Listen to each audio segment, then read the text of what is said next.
We are back. So we are resuming construction here on our homestead. Exterior finish. Just bought a load of cement. How much for the cement? 285. Is that the best price, or is that just Yeah, that's a good the only people that would deliver, or what? Yeah, they delivered it. 285, and it's a good price. Okay, so we're resuming construction. You got Karen. You got a crew coming in when? Tomorrow. All right, so tomorrow we are resuming construction, and we've got some pretty big plans here. We're going to put a cement wall around the place, and we're going to put a swimming pool in. And what else?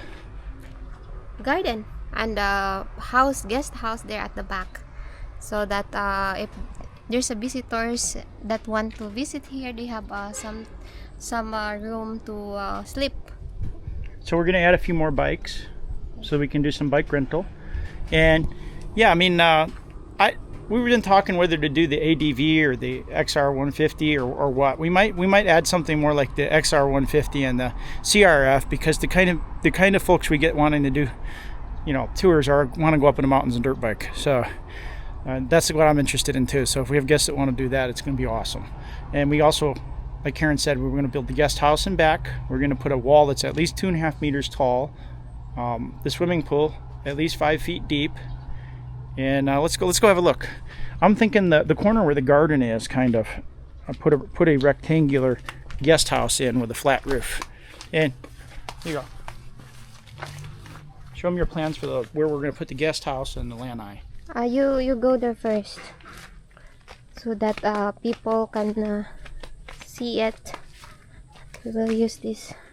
We have a very huge land here, guys, 1,200 square meter, and we only use for our house 180 square meters. So Jim's planning to add more here. We'll put the guest house back here. We'll move the kubo like maybe off the property or straight back, because with a crew we can move the kubo.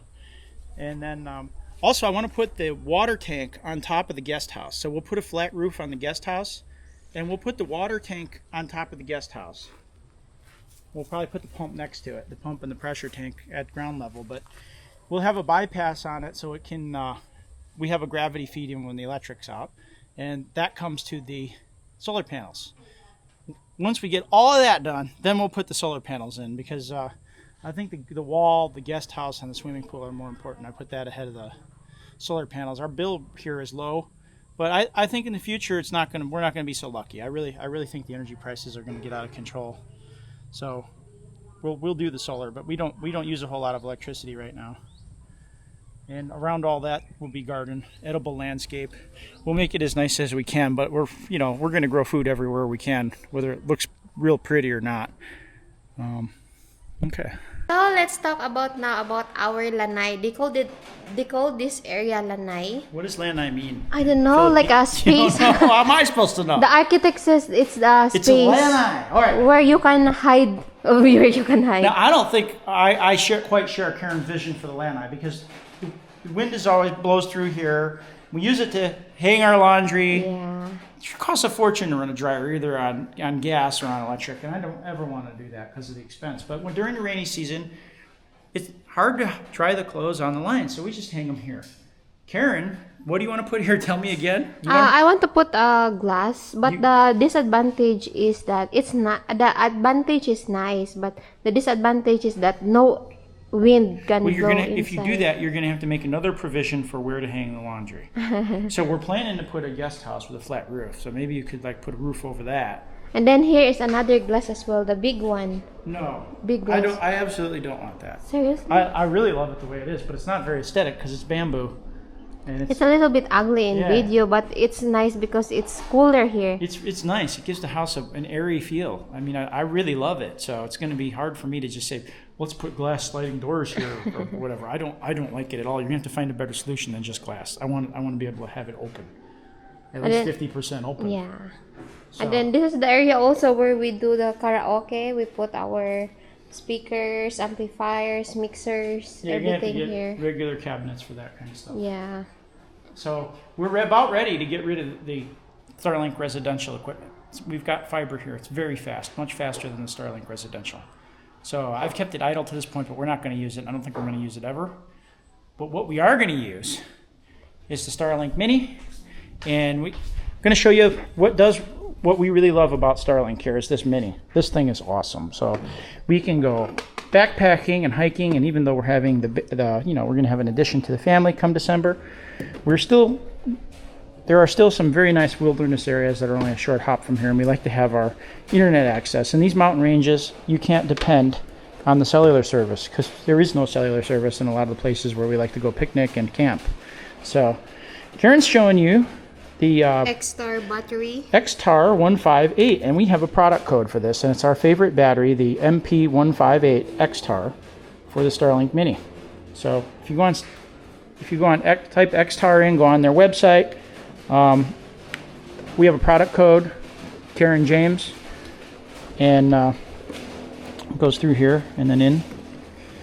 This product can charge both from a Type-C charger cord and a barrel jack, and it also has a USB-A, and it has, show them this one, Karen.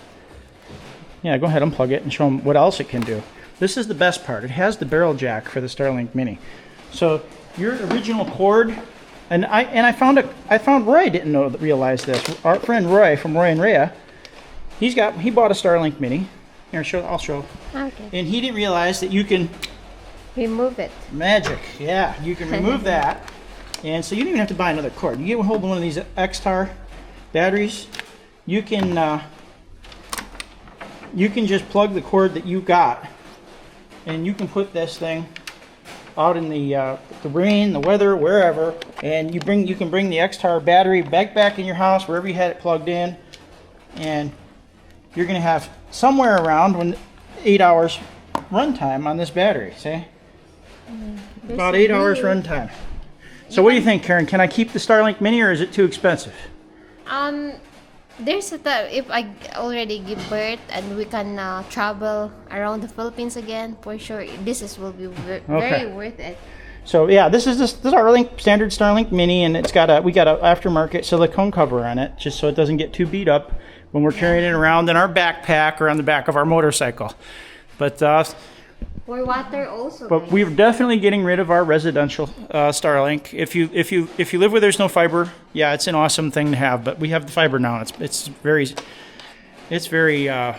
reliable and quick. It's a lot quicker. All right, good. So Karen James Xtar battery, somewhere around 7.5, 8 hours runtime. Karen James is your product code. There'll be a link in the description. Big update, everybody. She have 1 month to go before she will give birth. How are you? How's your feeling now? Mini.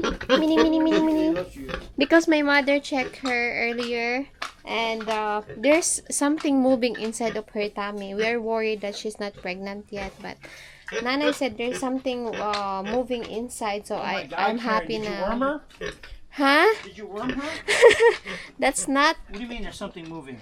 Piglets. Okay. What you're planting there, Be? I am planting these. Here, have a look. Read it to me. I'm not Cucumber. Chicago pickling. Sounds good. You can make pickles? That's good. Maybe we can have some Wow. some good American type hot dogs. Did you spray our string beans yesterday? Yes, I did. Seems like there's not a lot of ants now. Yeah, I think I got rid of them all. James have already some squash here. And what's this? Watermelon, Be? Yep, looks Sugar like baby. the sugar baby came up. That's the sugar baby, guys. And here as well, 2, 4, 6. That's 6B. That's a lot. Okay. That's 6. That's good. Now, I know Tauntaun doesn't like the idea of tying those up, but I do, so we're going to do it. We're going to tie those sugar babies up. He's going to have to he told me he'd put another post in, a wood post. If he doesn't, I will. But we'll make sure they're reinforced. We'll tie them up, in other words, the watermelons, fruits. I want them off the ground. Wow. Look at our garden here on the other side, guys. The soil seems like okay with the squash and the watermelon. The watermelon at the back already give us 3 big ones. They're but they're selling these sugar babies in the local market. These are the seeds Vegas Will sent us, so we got some use out of some of the seeds. It looks like. So, but they are selling sugar baby here, which means it grows here. Yeah, it's really sweet, guys. They have also watermelon here, color yellow.